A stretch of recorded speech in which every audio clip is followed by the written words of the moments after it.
हमारा ये कॉन्क्लेव लगातार जारी है और बहुत ही शानदार आगाज रहा। प्रदेश के दोनों उप मुख्यमंत्री इस मंच पर आए, हमने संत समाज के लोगों से बात की। मैं दावे से कह सकता हूं कि अगला जो सेशन होने जा रहा है वो आपके लिए बहुत ही दिलचस्प रहेगा और जिस मेहमान से हम बात करने जा रहे हैं उनसे कई विषयों पर बातचीत हुई और जब जब बात होती है कुछ नया निकल कर आता है, बहुत कुछ सीखने को मिलता है और मैं विश्वास के साथ कह रहा हूं कि आप इस सेशन को बड़े ध्यान से सुनेंगे तो आपको कई रोचक दिलचस्प जानकारियां मिलेंगी, क्योंकि मैं देश के बहुत ही प्रसिद्ध और जाने माने वैज्ञानिक डॉक्टर अजय सोनकर को मंच पर बुलाने जा रहा हूं। तालियों के साथ जरा उनका स्वागत करें। डॉक्टर अजय सोनकर पद्मश्री तो हैं ही, पद्मश्री से उन्हें सम्मानित किया गया। मैं आपको मंच पर आमंत्रित करता हूं सर। और डॉक्टर सोनकर के विषय में बहुत कुछ कहा जा सकता है, लेकिन आज महाकुंभ के सिलसिले में आपसे बातचीत होगी। मैं चाहूंगा आप अपना आसन ग्रहण करें। शुरुआत मैं इसी विषय से करना चाहूंगा कि हम वैज्ञानिक युग में जीते हैं और जब भी हम अध्यात्म की बात करते हैं तो उसमें किसी तरह से हम वैज्ञानिक तथ्यों को या पहलुओं को खंगालने का प्रयास करते हैं, क्योंकि हम आजकल बहुत लॉजिकल हो गए हैं, हम किसी बात को यूं ही नहीं मान लेते। आप मुझे सबसे पहले महाकुंभ का महात्म्य, क्योंकि हम इसको ज्योतिष के दृष्टिकोण से काफी महत्वपूर्ण मान रहे हैं, हम इसको अमृत की संज्ञा भी देते हैं, इस समय विशेष को हम बहुत महत्वपूर्ण मानते हैं। आप थोड़ा वैज्ञानिक दृष्टिकोण अपना डालें इस पर कि ये कैसे महत्वपूर्ण है, क्या महात्म्य है इसका। एक्चुअली बीइंग ए साइंटिस्ट, मैं इसमें जो देखता हूं कि इसका महत्व क्या है, तो जब मैंने वहां विजिट किया, जब मैंने देखा बहुत बार, तो मुझे कुछ ऐसी चीजें नजर आती थी जो मुझे लगता था कि ऐसा हो कैसे रहा है नेचुरल तरीके से। जैसे जब कोई मुहूर्त होता है तो मैंने देखा बहुत सारे लोग बहुत दूर से पैदल ही पूरी रात चल करके आ रहे होते हैं। किसी रोड पर भी आप देखें, किसी दिन भी जब आप यहाँ हों अगर, तो उस समय आप सड़कों पर देखें तो ऐसा लगता है हर सड़क पर एक नदी बह रही है और सब संगम की ओर जा रहे हैं। अब चूंकि बहुत भीड़ होती है, लाखों करोड़ों लोग आते हैं, तो जो व्हीकल्स होती हैं वो बंद होती हैं, तो लोग पैदल ही जा रहे होते हैं, अपना सामान अपने कंधे पर रखे हुए चले जा रहे होते हैं। तो कई बार मैं उनके साथ हो लिया मैंने, तो थोड़ी देर में हम संगम पहुंच गए। तो मुझे आश्चर्य हुआ कि मैं इतना संगम के पास रहता हूं, मतलब पता ही नहीं चला मुझे रास्ता। अब कपा देने वाली ठंड, उसमें लोग जो है जाकर के डुबकियां लगा रहे हैं। हम सोच नहीं सकते इतना ठंडा, और रात में 2 बजे वो क्या हुआ, मुहूर्त शुरू हो गया 2:03 पे, ये व्हाटएवर, और लोग उसमें नहा रहे हैं। तो मैं सोच नहीं सकता था, उसमें से फॉग निकल रही है, इतना ठंडा। लेकिन उसमें जब हमने पानी के अंदर जब हमने प्रवेश किया तो एक अजीब सी अनुभूति हुई और बहुत सारी डुबकियां लगाई सेल्फ टेस्ट करने के लिए, बहुत अच्छा महसूस हुआ। तो मैं इस पे सोच रहा था कि ऐसा क्या था कि I was feeling so good.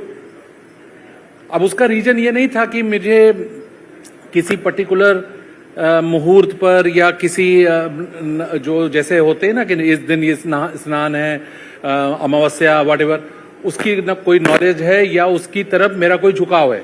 Being a scientist, मैं एक न्यूट्रल तरीके से देख रहा हूं उसको। लेकिन I was feeling so good, so powerful my self. तो मैंने उसको सोचा कि ये हो क्या रहा है। तो सेवरल टाइम आई वेंट, बहुत सारे इक्विपमेंट्स भी मेरे पास होते हैं, मैंने टेस्ट किया कि यहाँ क्या है ऐसा जो मुझे बहुत इम्पैक्ट करता है इस जगह पर। तो मैंने पाया कि जो यहाँ पर जो वेव्स हैं, जो साउंड वेव्स हैं, वो बड़ी डिफरेंट है। वहाँ हर जगह पर मैंने देखा अल्फा वेव्स हैं, क्योंकि होता क्या है, हर कुछ देर पे आप देखेंगे कोई शंख बजा रहा है, जो जेनकस पायरम स्पाइरल सेल होता है हमारे मरीन में, तो वो बजा रहे होते हैं। और लोग हर कुछ ही बड़ी फ्रीक्वेंसी में वो शंख बज रहा होता है, घंटियां बज रही होती हैं। तो शंख में जो इसकी ये जो ध्वनि है, इसमें अल्फा वेव्स होती हैं। इसको आप हमारे ब्रेन की वेव्स कह सकते हैं। इसकी जो फ्रीक्वेंसी है वो 8 से 12 हर्ट्ज तक होती है। और आज जो हम जिस वातावरण में, जिस लाइफस्टाइल में जी रहे हैं, तो आप देखेंगे लोगों को एंजाइटी है, घबराहट है, बेचैनी है, लोग घबराए हुए हैं, डरे हुए हैं। कई जगह पर आप देखेंगे लोग रेस्टलेस हैं। तो उसकी वजह ये होती है कि जो बीटा वेव्स हैं वो मैक्सिमम लोगों में एलिवेटेड होती है। जो बीटा वेव्स हैं वो हमारे ब्रेन में, जो हमारे सेंटर पे, हमारे माथे के सेंटर पर मौजूद होती है, इसकी वजह से हम अलर्ट रहते हैं, बहुत जागरूक रहते हैं, सजग रहते हैं। लेकिन इसकी जो फ्रीक्वेंसी है ये 12 से लेकर के 30 तक है रेंज। लेकिन लोगों में जब मेजर करने पे पाया गया कि सभी की बहुत ही एलिवेटेड है। Some time it is found 36, 34। ये इतनी खतरनाक है कि 34, 36 अगर किसी की ब्रेन में बीटा वेव्स हैं तो उसको पैनिक अटैक आ सकता है। ये आज के दौर में ज्यादा है या आज के दौर में, जो हम प्रेजेंट सिनेरियो में, जिस वातावरण में हम जी रहे हैं, तो ऐसे में अगर ऐसा कोई भी व्यक्ति नास्तिक हो, कुछ भी ना जानता हो कि वो मैं किसी भी धर्म से रिलेटेड हो, बस उस जगह पर अगर वो पहुंच जाएगा और उसकी जो ब्रेन की जो बीटा वेव्स हैं वो एलिवेटेड हैं, तो वहां का जो एटमॉस्फेयर है वो कई तरह से उसके ऊपर इम्पैक्ट डाल रहा है। एक तो वेव्स हो गई है, साउंड वेव्स, जो कि अल्फा वेव्स बहुत ज्यादा एलिवेटेड होती है वहां। So sir, is it a psychological phenomenon? No, it's not a psychological। आप कितना भी अपने मन को मजबूत करके कि मैं ये नहीं मानता, वो आप जाके वहां खड़े हो जाइए, थोड़ी देर में आप अपने कामनेस फील करने लगेंगे। उसकी वजह यह है कि कोई नास्तिक है या आस्तिक है, लेकिन उसके ब्रेन में जो साउंड वेव्स हैं वो डिफरेंट नहीं है, वो तो वही है जो हम सबके है। तो उस पर जो है, जब ब्रेन की जब साउंड वेव्स पर इंपैक्ट आता है तो उसको दिखाई पड़ता है उसके चेहरे पर। तो वो क्या करती है, बीटा वेव्स को काम डाउन कर देती है, उसको एकदम शांति महसूस होने लगती है, उसको बहुत अच्छा महसूस होने लगता है। और दूसरी जो सबसे इंपॉर्टेंट बात है कि जब हम कलेक्टिवली एक बहुत बड़े ग्रुप के साथ कोई एक्टिविटी कर रहे होते हैं, सिंक्रोनी के साथ, कि मतलब एक ही समय में मुहूर्त होता है, एक ही समय में एक ही भाव से एक ही तरह की एक्टिविटी जब हम कर रहे होते हैं, तो हमारे ब्रेन की जो इलेक्ट्रिकल सिग्नल्स होती है वो मल्टीप्लाई हो जाती है। ये नैनो सेकंड के लिए वो ब्लिंक करती है, लेकिन वो मल्टीप्लाई हो जाती है। और आपने कई बार देखा होगा, महसूस किया होगा कि जब इस तरह से हम किसी बहुत बड़े समूह में इन्वॉल्व हो जाते हैं तो उसकी जो सामूहिकता है, समकालिकता है, उसका इम्पैक्ट हमारे जो है डीएनए कोड पर सीधा पड़ता है। बहुत बढ़िया, मुझे ये एक्सप्लेनेशन मतलब बहुत ही प्यारा लगा, क्योंकि ये जिनकी रुचि का विषय होगा वो तो इसमें और गहरा उतरना चाहेंगे। मुझे थोड़ा सा ये जो नदी का जल है अमृत हो जाता है, इसके विषय में बताएं, क्योंकि बहुत से लोग ऐसा मानते हैं कि इस समय गंगा में स्नान करना यानी अमृत कुंड में स्नान करने के बराबर है। देखिए, जहां तक रिवर्स की बात है, तो मैं जैसे मैंने बताया, जिज्ञासा में मैंने बहुत सारे एनालिसिस किए वहां पर। तो मैं ये सोच रहा था कि एक पर्टिकुलर मुहूर्त में, टाइम पे इतने सारे लोग उसमें डिप करते हैं, नहाते हैं, तो मेरी निगाह में हर आदमी एक कंटामिनेंट है। वो पानी में गया तो पानी में एक पोल्यूटेंट की तरह ही गया है, वो पानी पॉल्यूट हुआ उससे, ठीक है। तो मैं उस निगाह से देखता हूं कि जब लाखों लोग एक छोटे से एरिया में, हर किसी की कोशिश होती है कि उसी पर्टिकुलर एरिया में नहा ले, तो जब हमने उसमें जब हाइड्रोलिक बहुत सारे सैंपल्स हमने लिए, क्योंकि पानी बहता रहता है, तो हमने कैच किया ऐसे वाटर को कि जब मोस्ट कंटामिनेटेड पानी हो। तो आपने सुना होगा, मैंने एक रिपोर्ट भी इस पे, वो अपनी एनालिसिस रिपोर्ट भी पब्लिश की थी, कि वास्तव में ये जो गंगा नदी है, कुछ मामलों में ये समुद्र की तरह जो है व्यवहार करती है।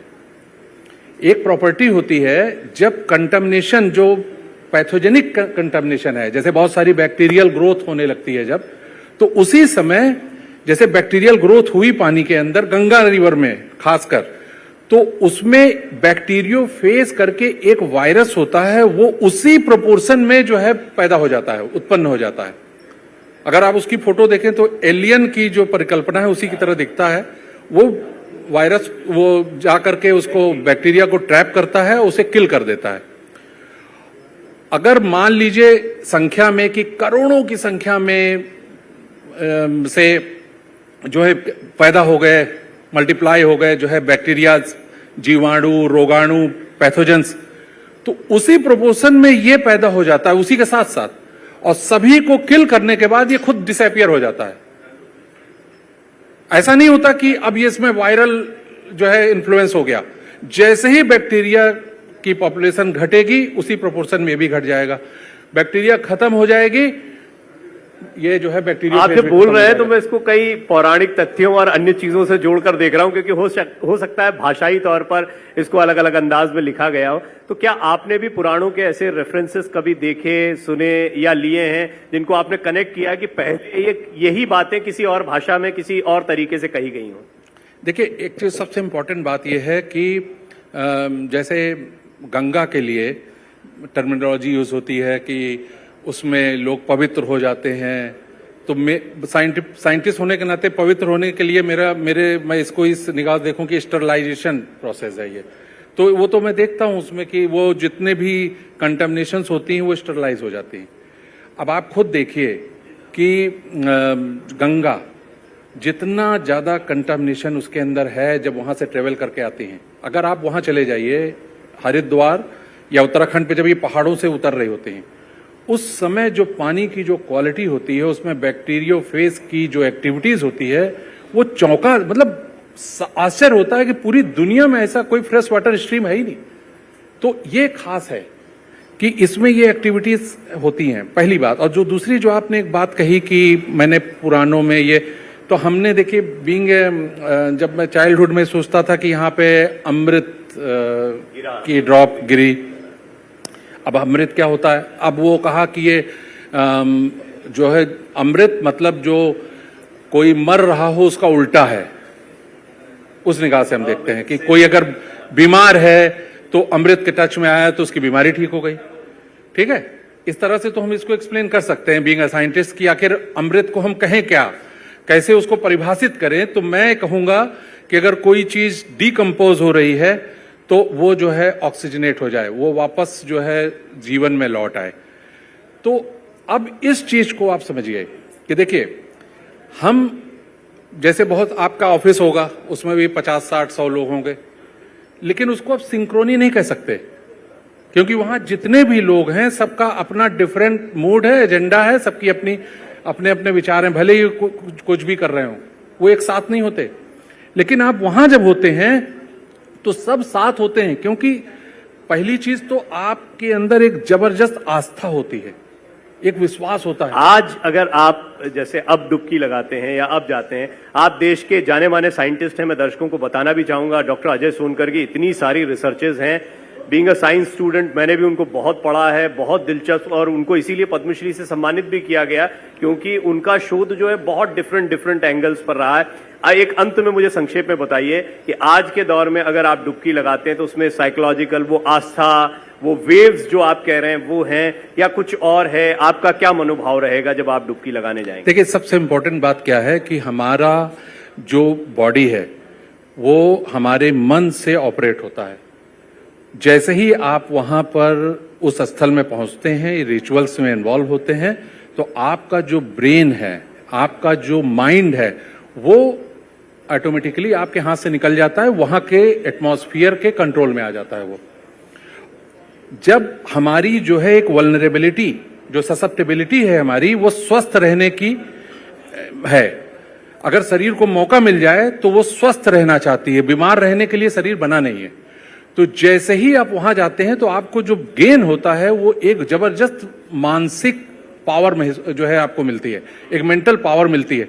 तो ब्रेन जो है रिस्टोर होता है फैक्ट्री सेटिंग की तरफ, मतलब आपका जो डीएनए कोड है वो नेचुरल फेनोमेना में अपने नेचुरल स्वरूप में वापस आना मांगता है और वापस आता है। तो ऐसी कंडीशन में कोई अगर बीमार है तो उसकी हीलिंग फास्ट हो जाती है।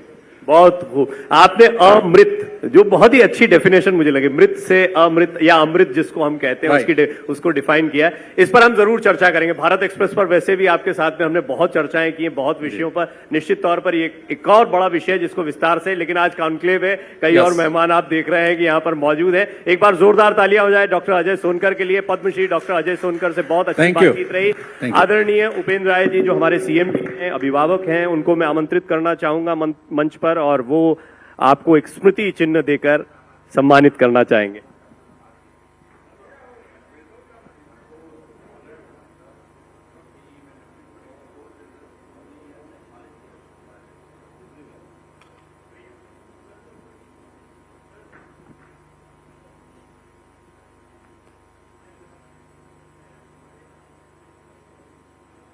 बहुत बहुत धन्यवाद डॉक्टर अजय सोनकर आपका। इसी तरह आप विज्ञान की, ज्ञान की गंगा को बहाते रहें।